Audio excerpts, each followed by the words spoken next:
Right now, Local 3 News begins with your forecast first. Hi, I'm meteorologist Tom Kippen. A very cold overnight with very low to dangerous wind chills for the overnight into early tomorrow morning. We'll have low temperatures -5 to -15 away from the immediate shorelines of the Great Lakes. And in the interior west tonight, low temperatures will be -15 to -25. We'll have lake effect snow in the Keweenaw Peninsula and closer to Lake Superior east of Marquette. We'll talk about snowfall totals coming up, and we'll talk about the very cold temperatures continuing at least for the next day or so. WJMN Local 3 News starts right now. From WJMN TV, Marquette, Escanaba, this is Local 3 News at 11. Good evening. Thank you for joining us for this special edition of Local 3 News. I'm Rebecca Bartlemay. We begin tonight with a mine 2 decades in the making. Late last month, a judge's ruling paused the project. Local 3's Peter Curry spoke to Republican and Democratic lawmakers about the latest hurdle that was placed in front of the effort. He shows us what's at stake for what's next for the Back 40 mine. So Michigan has the toughest, most stringent, protective laws of natural resources when it comes to mining on planet Earth. That's the state of Michigan's environmental regulations. In the beginning of the year, a Michigan judge overruled a permit for a proposed open pit mine in Menominee County. Lawmakers had been discussing this project for nearly 2 decades. It was unanimously approved by both sides in 2018. The plan was there, it was approved, and then all of a sudden it was pulled. So it's a disappointment. Judge Daniel Poulter invalidated the wetlands permit that was granted to Aquila Resources in 2018 under Governor Schneider's administration. The judge stated that Aquila's application provided too little of information on potential damage to the wetlands near the Menominee River that runs along the Michigan and Wisconsin border. We're losing the jobs, we're losing the opportunities, we're losing the development, we're losing the funding that goes to the Rural Development Fund that's used to help communities generate additional industry and commerce for when the mine is gone. The wetlands permit was a part of a multi-year negotiation between Aquila's state regulators and the U.S. Environmental Protection Agency, who stated back in 2018 that some of their concerns had been satisfied. You know, mining copper up here helps spur the Industrial Revolution, you know, and I think people across the UP are very proud of that. These minerals are very important to our economic production, and it's we all use devices in our everyday life, and where are we supposed to get the minerals that we make these devices out of? Minerals such as gold, zinc, copper, silver, and lead were some of the minerals the Back 40 mine in Stevenson would have targeted if capable of mining. I've made a conscious decision to be part of the solution instead of just being fearful of the what ifs, what might happen if something goes wrong. And again, I can do that and feel comfortable because we have worked on making those laws so stringent. Governor Whitmer's administration agreed with the judge's decision, and that when the applicants show that they have met the legal obligations, permits should be issued in a timely manner.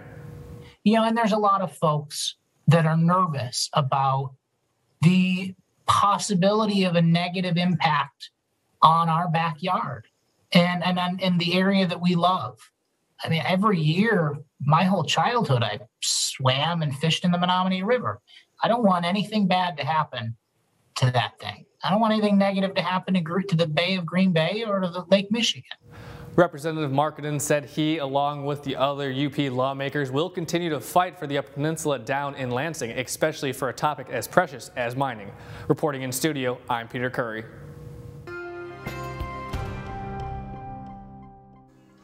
When can I get a COVID-19 vaccination? It's the most common question some public health officials in the UP are hearing. We talked with Delta and Menominee counties about the challenges they are facing to get you protected from the virus. The Michigan Department of Health and Human Services distributes the vaccine. We can't even request additional amounts. They send us what we are allotted. They make that determination. So we get what they send us. We find out on Friday afternoons of how much we'll be getting on Monday. And then we have to use that up within 7 days. There are over 15,000 people eligible in Delta and Menominee counties to receive the COVID vaccine. In total, we've here at the health department administered over 4,000 vaccines so far. And in Delta and Menominee counties in total, there's over 7,300 doses that have been administered. And even though you may be eligible, that might not mean you get the vaccine right away. Like this week, we only received here in Delta County 400 doses. Menominee County received 300 doses. Snyder says they have a pretty long list of people who are waiting to get their shot. We had over 4,000 people on the wait list within a week's time. So we've paused the wait list right now. We're working our way through the wait list. Currently, we're about between 3,000 and 3,500 individuals still on the wait list. And once we get through that, we're going to an online scheduling system. It's been a waiting game for this health department and others in the UP with clinics and volunteers on standby. Snyder says everyone who wants the vaccine will get it. They just need to be patient. It's just not coming out as quickly as anybody would like. But there are ways people can help out. The health department says they can use PPE donations like medical-grade gloves, and people are welcome to sign up to volunteer when opportunities are available on the Michigan Volunteer Registry website. It's very encouraging to see the eagerness of our communities to pitch in and help to get everybody back to normal.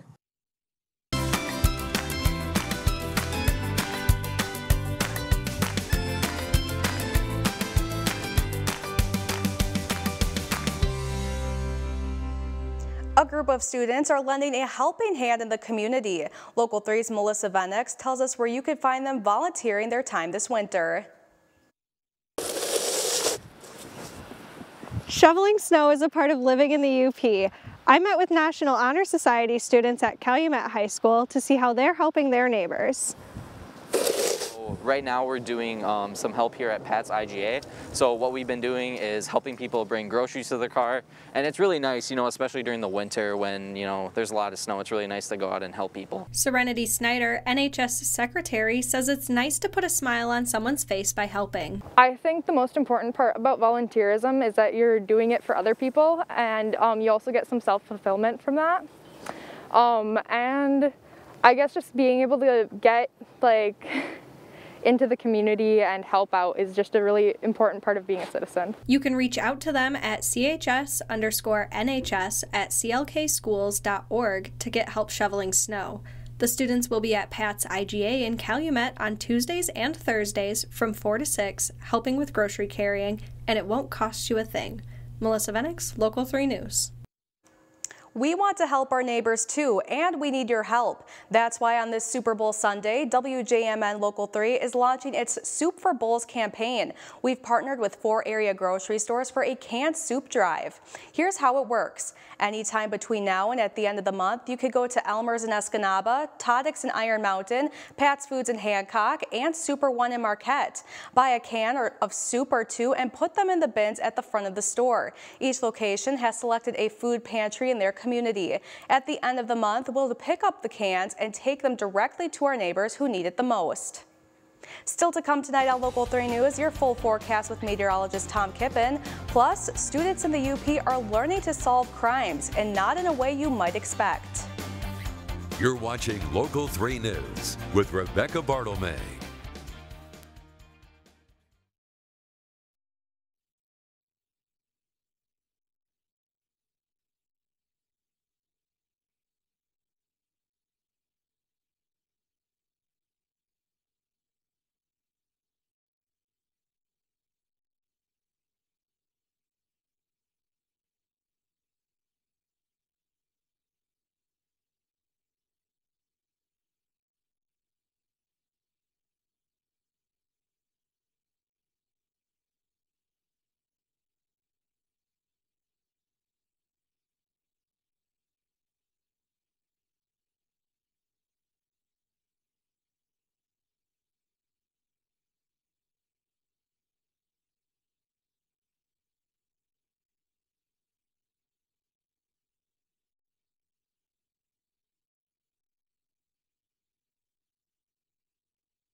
Storm Team 3 weather with Tom Kippen. And thanks for staying up late with us here on Super Bowl night. I'm meteorologist Tom Kippen. This is the NMU webcam in a 24-hour time lapse here. And at the beginning of this, actually, where it's going to start right here, the northern lights here, right there, that little brief stint of white there, that was actually the northern lights. And then throughout the day, all these clouds, that's the big lake effect snow band that hung out over the open waters of Lake Superior all day.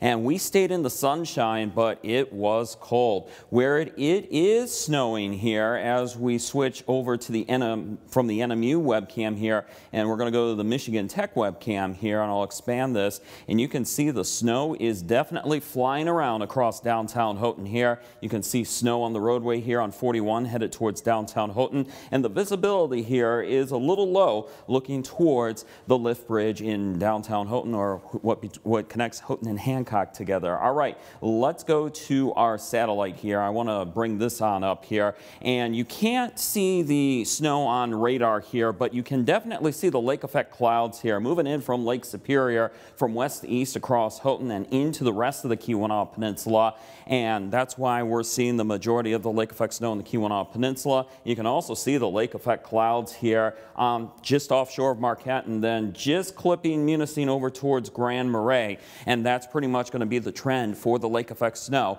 as we go through the next couple of days. Let's fire up Local 3 radar network here, and you can see, like I said, that's why I showed you the satellite picture here. I can't show you the lake effect snow on radar in the Keweenaw, but I can show you the lake effect snow in eastern Lake Superior, and some of that lake effect snow is getting just a little bit close to Grand Marais and Muskellunge State Park, and that's going to be the trend with the lake effect snow over the next couple of days. Here's the snow accumulation here with our in-house computer model through Tuesday, going on into Tuesday night, on into Wednesday. You can see the numbers gradually adding on up. I'd say about a daily 1 to 3 inch snowfall total for the Keweenaw, and then here from Munising up Pictured Rocks Lakeshore to the Log Slide, Grand Marais, Muskellunge State Park here. That's where also we're going to see the numbers gradually add on up through Wednesday. Otherwise, outside of the lake effect snow, we're really feeling the cold. We got temperatures below zero in all upper Michigan spots here except for Copper Harbor at 7 degrees, Lake Superior and the lake effect clouds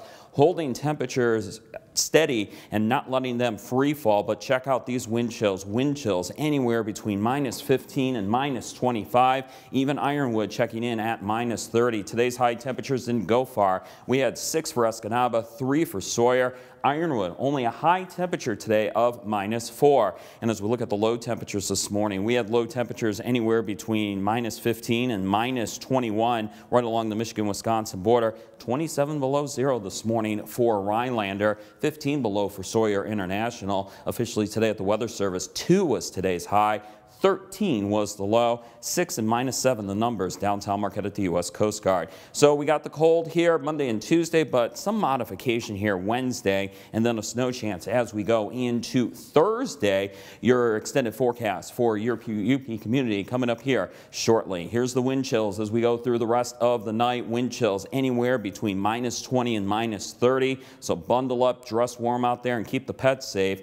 And then as we go into tomorrow, the wind chills are still going to remain below zero. So Arctic air, 3 things to know, staying with us, dangerous wind chills, especially at night and the early morning, and lake effect snow, but I do think we all get in on a snow chance here as we go into Wednesday night on into Thursday. Keep the pets safe, make sure they got warm shelter, water that's not frozen, and make sure they don't run out of food. Here's your Keeping It Local extended forecast. Marquette County, cold the next 2 days, and then some snow chances come in for Wednesday night on into Thursday with a slow moderation in temperatures. For the eastern UP, we're looking at temperatures in the 10-degree range the next couple of days with lake effect snow. Snow chance Wednesday night on into Thursday. For Delta County and Escanaba, cold the next 2 days, a night snow chance for Wednesday and Thursday, and then for Delta County and Escanaba westward to the interior west, dry but cold. Low temperatures at night well below zero. And in the Keweenaw Peninsula, that's where we do have the lake effect snow the next 3 days with steady accumulation.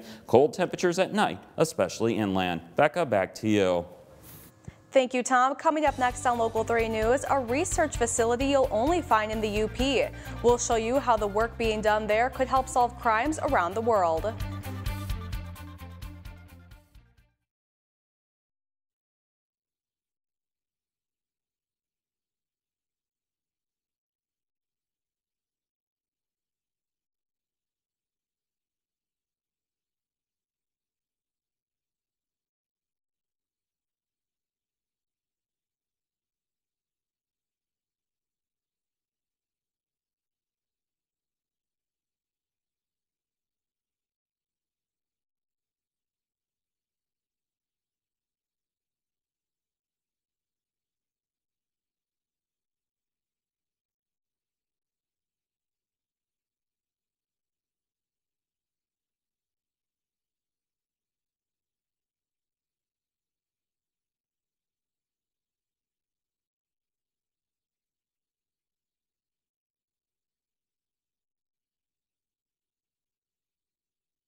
With a name like Frost, one of Northern Michigan University's newest programs truly takes advantage of the UP's long, cold winters. What they study might surprise you, but what they hope to learn could help solve crimes around the world. Brianna McLean has the story.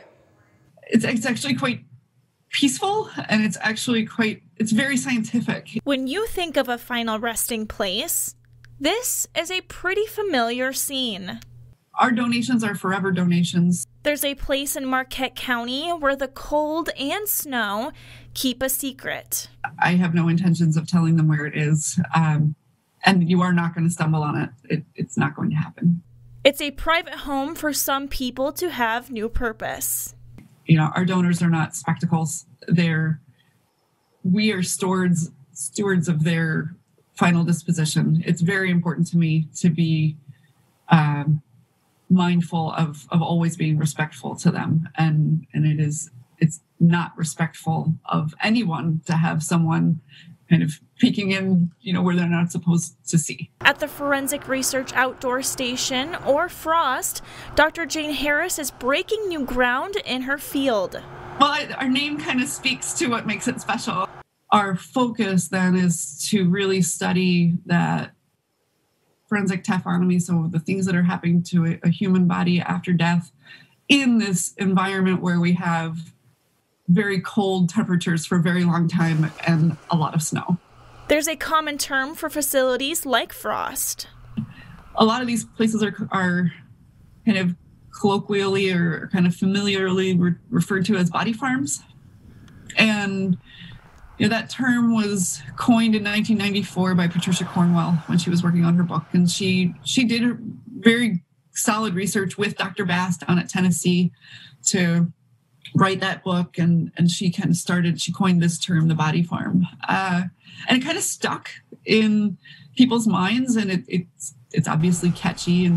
But Dr. Harris says it's not like what you read about or see on TV. We are very deliberate in what we do. We have very specific things we look at and ways we collect our data. And I am very particular about how my research team interacts with the donors and how they treat our donors and how they interact with each other when they're out at the facility. There's a very high standards for conduct and ethics. The work they are doing is unlike anywhere else on the planet.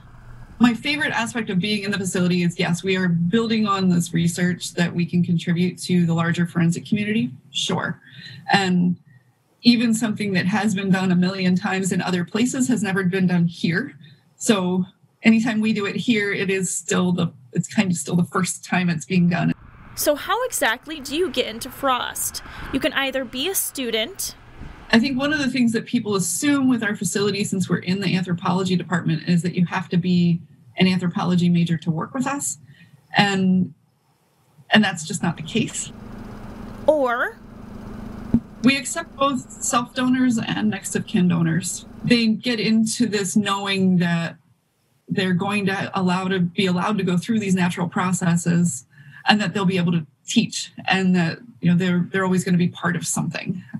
So I think it's really a neat way to kind of continue on long after your consciousness isn't there anymore. The research Dr. Harris and her students are doing is just getting started. She hopes to one day expand the program. Michigan has a lot of freshwater lakes, and there isn't a whole lot of information about what happens to people who go missing in those lakes. And so if we could build a research program that would maybe help inform that, then we might be able to help inform some of our missing persons searches and things and get some of those people found. In Marquette, I'm Brianna McLean. Up next on Local 3 News, sports with Jake Durant. Learn about 3 former NMU student athletes who are at the forefront of a social justice movement. That and more next in sports.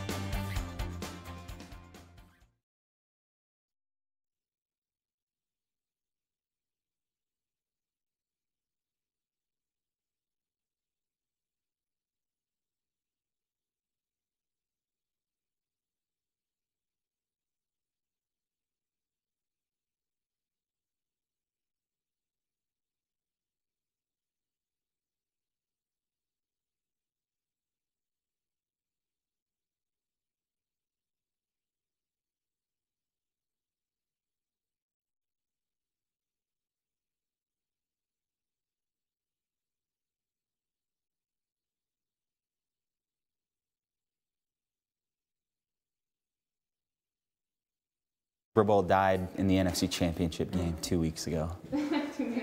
I could care less.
Local 3 Sports with Jake Durant.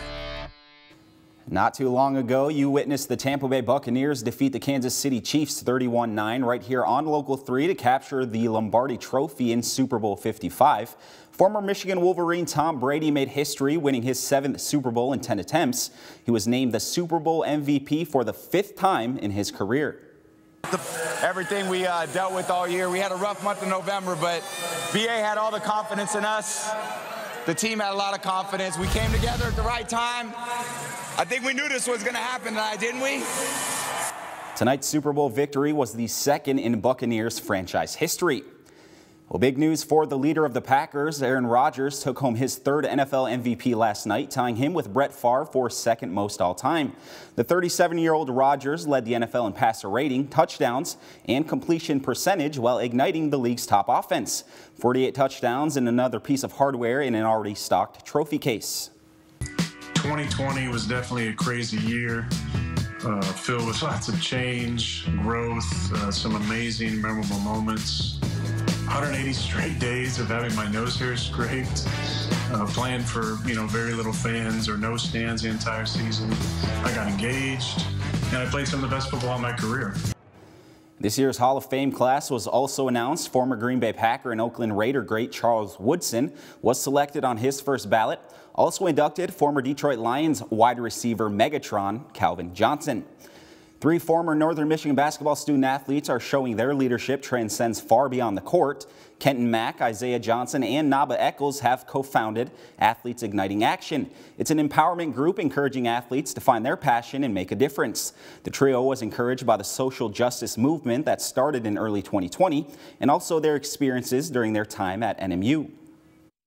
I think we all just came to a consensus that, I'd rather die trying to make a difference and be able to look my kids, grandkids in the face one day saying, hey, who were you in 2020? Someone that tried to do something, rather than, going with the, it is what it is. I was just tired of feeling helpless and feeling like all these horrible things and how the world and society is going these days was just out of my control completely. And I just wanted to feel like we were doing something that was a positive force in the world. This is an introduction to a story I'm putting together for our half-hour special this Friday honoring Black History. You can watch it right here on WJMN Local 3 News Friday night at 7:30, 6:30 Central. After a 3-month hiatus, high school winter contact sports will return tomorrow. Michigan High School Athletic Director Mark Ewell spoke about the decision to finally let the kids play. We are grateful again to the governor's office and to Director Hertel with MDHHS. Our kids, coaches, families, and communities are beyond excited, and we are ready to go fully to get started on Monday. And again, our goal going back to June has been 3 seasons that all reached the finish line. 1 has been completed. We now have the full go to get season number 2 started with those finish line dates in the horizon, and then we'll finish strong here with spring. Make sure to tune into Local 3 News throughout the week for highlights from some of the top high school games happening across the UP. Rebecca, back to you. Thank you, Jake. Stay with us and we'll be right back after the break.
Can you hear me? So I'm just going to say something to let people know to tune in weeknights at 6 and 11 as I say goodnight, just so you know. And then,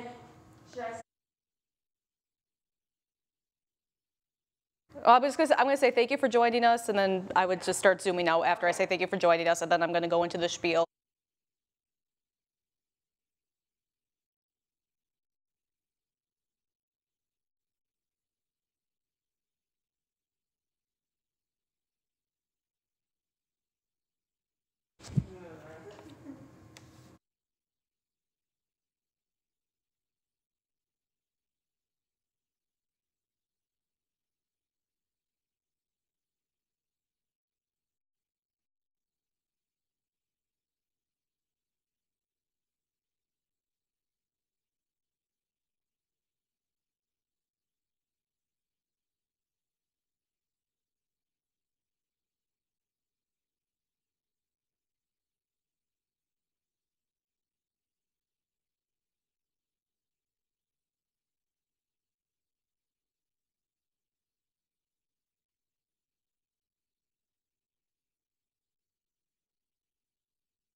Thank you for joining us for this special edition of Local 3 News. For more local news, weather, and sports across the entire Upper Peninsula, tune to Local 3 News at 6 and 11 every weeknight. Have a good night.